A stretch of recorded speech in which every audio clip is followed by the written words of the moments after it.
Hello, this is the TradeSite U.S. Stocks and Futures Market Preview and Domestic Economic Data Roadmap for the week beginning Monday, September 12th, 2016, ending Friday the 16th.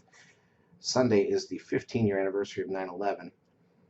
We have a lot more to talk about here on the stocks and futures side than we do on the Forex side for this week, so let's get to it. First of all, we've got the ES front month futures contract. This is the daily chart of the ES in the best way to view the market. I mean, I don't know if this gets any clearer than it is. We had a 13 sell signal we talked about going into Thursday, and Thursday was a little light, but then look what happened on Friday.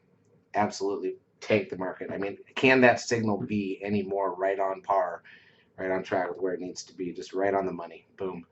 And we rolled over hard. Got some notes about some bonds and some concerns about U.S. debt. We'll see. But at any rate, here we go. Things coming in here a bit at this point.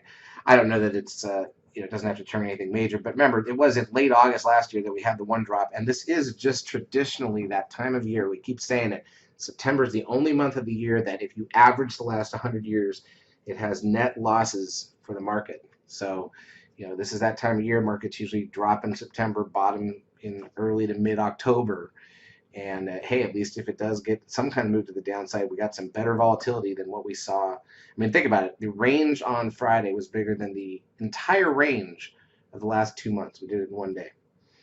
And so hopefully that means we're going to get back to some better volatility. The target of the 13 sell signal is only the red line, which is at 2060. So that's not the end of the world. Okay, it's only another 50 points lower. We'd be there in one day if we do that again tomorrow. Doesn't mean we have to bottom out there or anything like that. That just means that's what that signal is measured to. So be aware of that. All right, let's look at the Nasdaq Futures. Nasdaq side kept using that risk line there, and now it's reached the red target line from that 13 sell signal, which was a couple weeks back. Crude oil down as well. Now everything was down across the board. There's no safe haven here at this point in time. Crude down $1.92 to 45.70.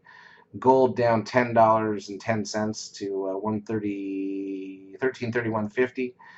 We had the S&P, like I said, this is the cash index, just to count it down, 53 points for the day. Part of it was the gap. It was down a bit on the open, and then it kept going. After the first hour, it was pretty flat, really. Nasdaq side, the NDX 100 down to 122. Again, undercutting all the last 2 months. SOX, now here, look at that, right to that red static trend line exactly on the SOX index, down 29 points. Biotech's down 95. Didn't quite get the 13 sell signal on the biotechs. It would have been today, but got to the 12th candle anyways. VIX up 5. Now remember, we were about to get a buy signal on the VIX. We really should have, except for the 8. Yeah, it's got to be above the 8. So we had an asterisk one day. Otherwise, would have been a 13 buy signal on the VIX just the other day as well. And that's, like I said, there's just been little things that have been pointing towards the market topping out and heading over. And this is certainly coming to fruition now. The trend got a high reading today, unfortunately, 1.73. That puts the 10-day moving average at 1, so it never got under that 0.85, but it doesn't matter. Nasdaq volume, 2 billion shares. Now, again, look at this whole week, 4 days. I kept talking about the fact that the action wasn't great yet, but the volume was starting to pick up, and that's what we want to see. And this is perfect. This is exactly what we want, because what this means now is hopefully some better volatility, hopefully both ways for the most part, mostly down in September, I would think, and then bounce and close and run into the end of the year. That would be great, but at least the volume's there and there's some movement. That's what happens. Everybody comes back from August. People start to, they need a reason to whine and complain. Advanced decline ratio, negative 2,097 on the NASDAQ. That's the third worst day of the year, it looks like. Negative 2776 on the New York. Keep in mind, the worst day of the year in terms of more stocks down than up on the New York. Google lost $14. That doesn't look like the end of the world there, but it's certainly down. And Rand, look at that. Look how technical that is. 13 sell signal, come down, you get a 9-bar startup phase to the downside, curl back up, you hit the green static trend line. That's not the old high, that's a separate point, and then roll over. Apple down $2.39, coming up on that static trend line right there. That's an inverted cup formation, basically a break under the lows there. Doesn't look good for Apple unless it gaps. Amazon just got a 13 sell signal 3 days ago. Look at that. Talked about all these little things lining up. Netflix down $3.16. We'll take a quick look at Tesla. So that one does not look good either.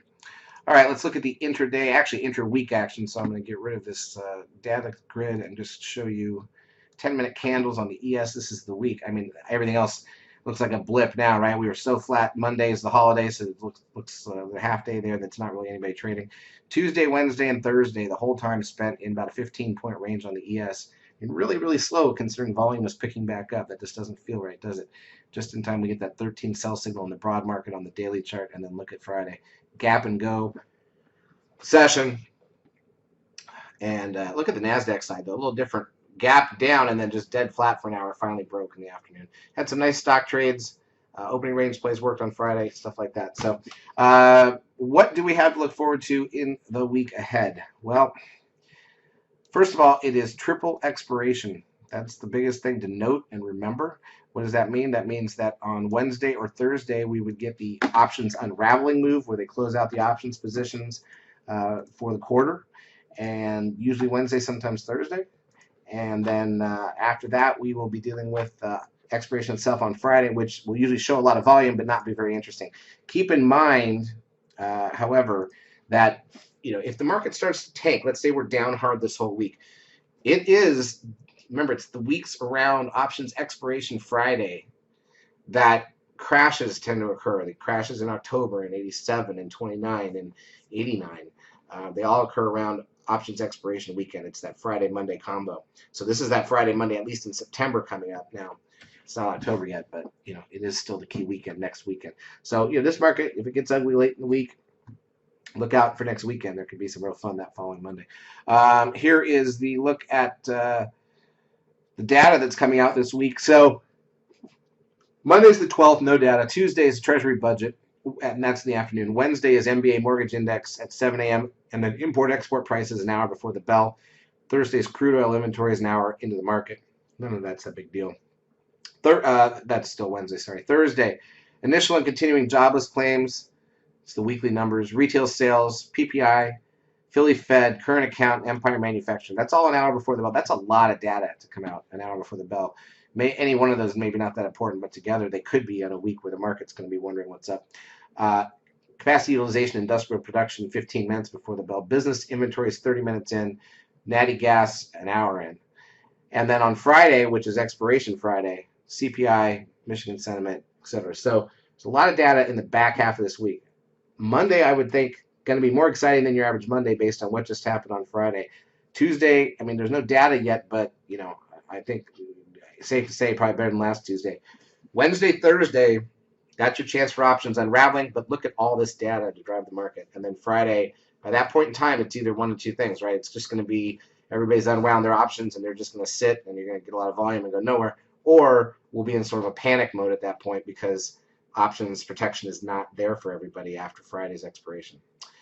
That is what makes life interesting for sure in the markets. At any rate, I do think this is going to be a much more interesting trading week than we've had in a while. I'm very much looking forward to it. We will all be here the whole time. Charts as usual brought to you by eSignal 12. If you've not yet taken a trial of our services, now would be an outstanding time to do so. Have a great trading week.